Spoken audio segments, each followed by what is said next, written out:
So in this Keynote tutorial video, I am going to be showing you guys how to edit the text outline thickness on a Keynote presentation. So once you open up Keynote, to add some text here, go to the top to where it says text, then add some text. So if I wanted to type in, let's just say outline thickness, just like this, I will then make it a little bit larger so it's easier for you guys to see just like that. Now, if you wanted to edit the thickness of the outline, first you have to add an outline, so press on the text right here.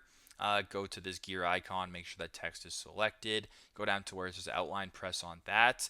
And I'll just go ahead here and I'll change the color to, let's just say, kind of this aqua or this light blue, just like that. Now, if you wanted to make it more thick, because as you can tell, it's sort of hard to see, where it says 1 point right here, simply just bring this line up to make it more thick, or bring this line down to make it less thick. Whatever the case may be, it is completely up to you. So super straightforward, super simple, but this is how to edit text outline thickness on a Keynote presentation. Thanks again for watching, and I hope this video helps.